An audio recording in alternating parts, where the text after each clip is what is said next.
Are you guys ready for a brand new series on this channel?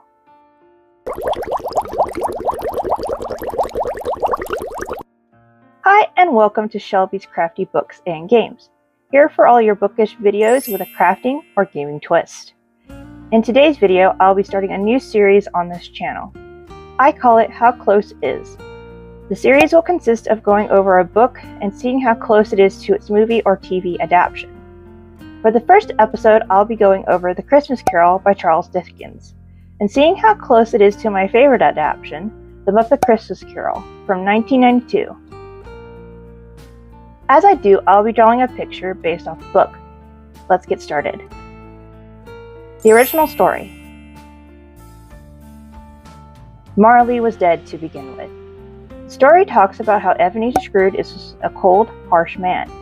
He treats everyone horribly. We find him at one Christmas Eve working along with his clerk at his counting house.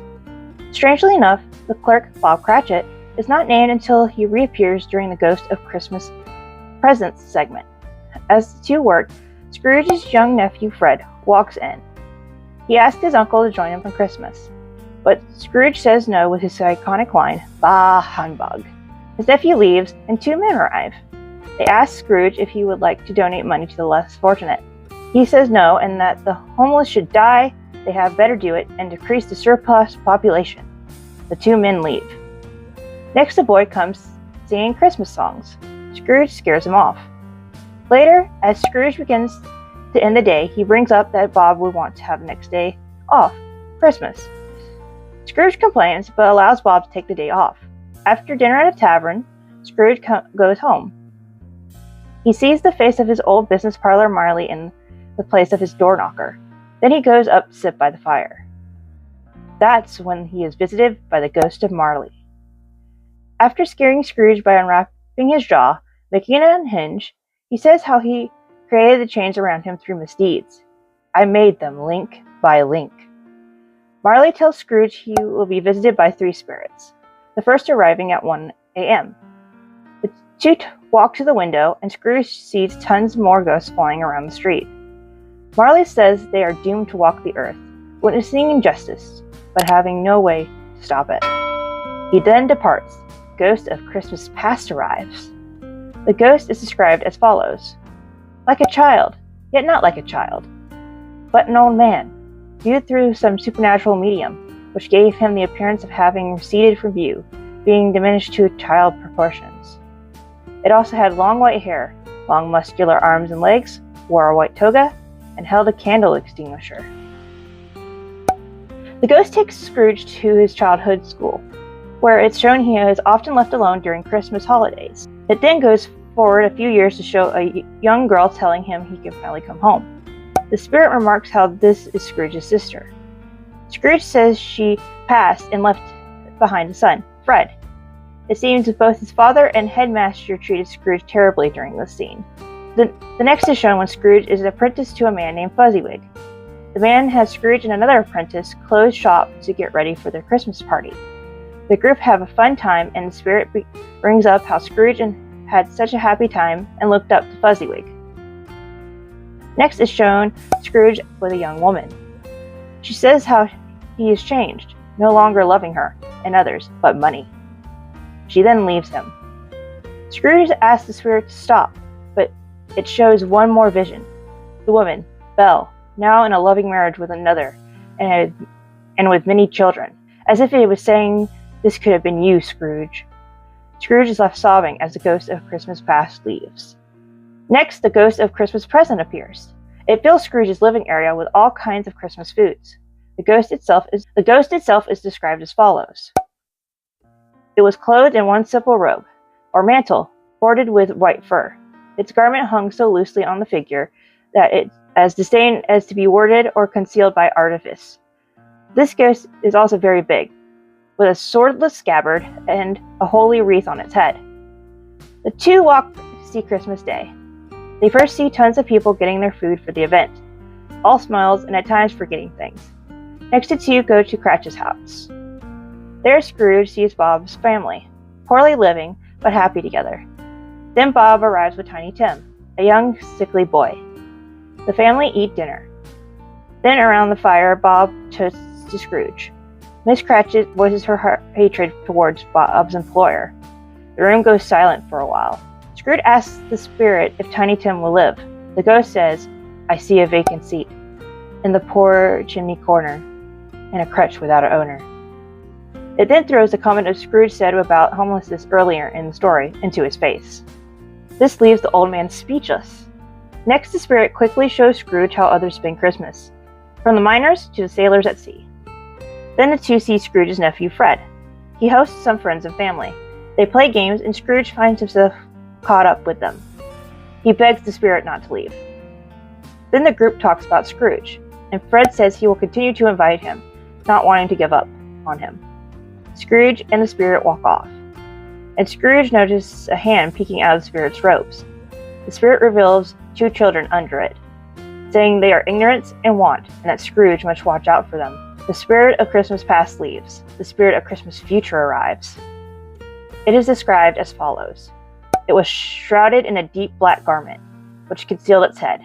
But for this it would have been difficult to detach its figure from the night, and separate it from the darkness by which it was surrounded. It says nothing, just moving and pointing at things it wants Scrooge to see. They first come upon a group of businessmen talking about someone who has passed. They laugh about it. Scrooge and the spirit pass by Scrooge's counting house, but everything has changed, and someone else is sitting inside. They next go to a shop where three people are selling what once belonged to the dead man. Then the scene changes to the dead man laying in a bed, a sheet covering him, but Scrooge is too scared to pull away the sheet. Instead, he asks if anyone is emotionally affected by the man's death. The spirit shows a family in worry. A man walks in and says the person they need to pay is passed, giving them time to get more money. The wife is ecstatic for a moment, then reprimands herself. Scrooge asks to be shown some tenderness connected to a death. The spirit takes him to the Cratchit's house. Everything is somber and quiet. Then Bob comes home saying he picked a place for Tiny Tim. The poor boy has died. Bob goes up to the room where the little boy lies and cries. His family comes around him and they cry as well. Bob tells his family of Fred wanting to help and thinking it might lead to an apprenticeship for his oldest son. Scrooge feels he will part with the spirit soon. The spirit takes him to a graveyard. The man asks the spirit if the events they will witness are set in stone, or if there is an ability to change them. The spirit just points to a tombstone. It says Ebenezer Scrooge on it. Scrooge breaks down saying, "I will honor Christmas in my heart and keep it all the year. I will live in the past, present, and future. I will not shut out the lessons that they teach." The spirit of Christmas future dissolves into Scrooge's bedpost. Finally, Scrooge wakes up on Christmas Day. He swears to keep his promise and lead a more gifting life. Scrooge first buys a turkey and sends it to the Cratchits. He then promises the man from the beginning of the story to give money to the less fortunate. Next, he goes to his nephew, asking to join in on Christmas dinner, being friendly to everyone along the way. Fred happily accepts. The night is fun and happy. The next day, Scrooge tells Bob he will raise his salary and find ways to help his family. Scrooge keeps his word to the spirits and becomes a much kinder man over the years to come. And as Tiny Tim observed, God bless us, everyone. Similarities and differences between the Muppet Christmas Carol and the original. A little fact for you. The actor of Scrooge in this version, Sir Michael Caine, decided to approach this as if he was playing alongside actors in a high-class Shakespearean production. He would never wink at the camera or do anything, as he called it, Muppety. This, I believe, helped really make the movie a classic that it is. The movie starts with a bit of similarity to the novel. We meet the Muppet Gonzo, who plays Charles Dickens, the narrator of our piece. This was to be able to have direct quotes from the story. Also, the book itself is a narrator-like quality to it, having the narrator even act as if he is right with you, telling the story. Saying things like being next to your shoulder at one point. We are also introduced to Rizzo the Rat. He's here for comic relief, and so Gonzo has someone to bounce conversation off of. After a bit of back and forth, Gonzo quotes the first line of the book, "Marley was dead to begin with." Though he says Marley in plural. This is due to Marley being played by both Muppets Stantler and Waldorf. Ebenezer Scrooge is introduced as the film goes between the song number, Scrooge, and Gonzo continuing to quote the novel. Then the scene between Scrooge, Bob, Fred, and the charity gentleman happens. It's like the novel, but with some Muppet-flavored jokes sprinkled in. The difference, as stated before, is Scrooge says his clerk's name, Bob Cratchit, now, unlike the original novel where it wasn't stated until Scrooge and the Ghost of Christmas Present go to Bob's home. Bob is also played by Kermit the Frog, and his first role not puppeteered by the Muppets creator Jim Henson. This is sadly due to him passing in 1990. He was then puppeteered by Steve Whitmire until 2016. There are also more employees, rats, mostly there for gags. The camera also pans to Rizzo for commentary at times. We then have another song performed by Kermit called One More Sleep Till Christmas. This is my favorite song in the movie, and the sequence is super fun. The appearance of Marley, in this case, Marlies. The scene doesn't include Marley unhinging his jaw or showing other ghosts. This scene is also altered into a song, Marley and Marley, where the character's monologue is changed to be by two people, well, Muppets. The next change is the Ghost of Christmas Past. It's portrayed as a small child clothed in white flowing dress. The Muppet Christmas Carol is not the only adaptation to not portray the ghost as described in the book. I believe this is due to how the ghost is described, making it hard to show on film. The scene with Scrooge's sister is extremely different. She does not appear at all. Instead, the school headmaster, played by Muppet Sam the Eagle, talks to young Scrooge about becoming an apprentice. Next we see Fozziwig's, played by the Muppet Fozzie, Christmas party, excluding Scrooge helping to set it up. My favorite joke happens here, where Gonzo accidentally lights Rizzo's tail on fire. Light the lamp, not the rat! Lives rent-free in my head. Another difference, which also happens in many adaptations of the story, is that Belle is introduced in this scene. This is most likely to have more impact on the next scene where she breaks up with Scrooge. Another song plays, The Love Is Gone. This song was originally in the theatrical release of the film, but for some reason cut from future releases. You can actually watch the movie restored with this song on Disney+. But for some reason, you have to go to the extras menu to watch it. Another difference is we don't see Belle with the new family after the scene. Next is another fateful scene introducing the Ghost of Christmas Present. This one looks like the description of the book with a Muppet twist. The scene in the book showing shoppers on Christmas morning is made into a new song number, It Feels Like Christmas. The scene of the Cratchits and Fred are switched in the movie.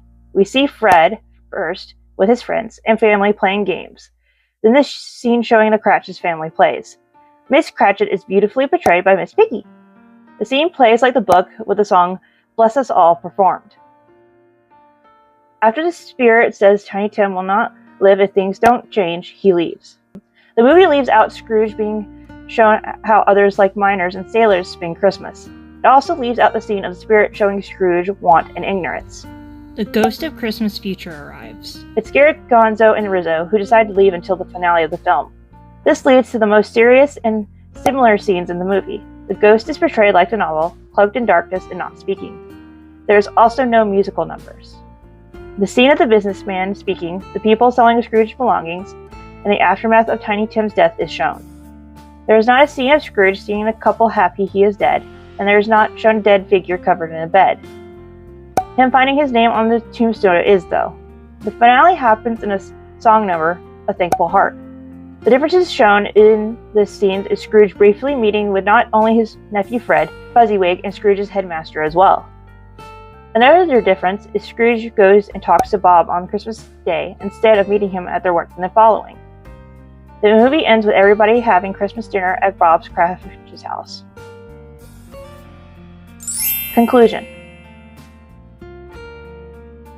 In conclusion, I feel The Muppet Christmas Carol is a wonderful adaptation of the Charles Dickens novel. Yes, it changes some things for better for plot flow and to make it for a more family audience. And there might be better adaptations for some, but this is my all-time favorite version of the Christmas Carol. It is not Christmas without watching this movie for me. So let me know in the comments if you enjoyed this new type of video, and let me know if there are any other book-to-movie or TV adaptations you would like to see in this series. Merry Christmas, and see you next time!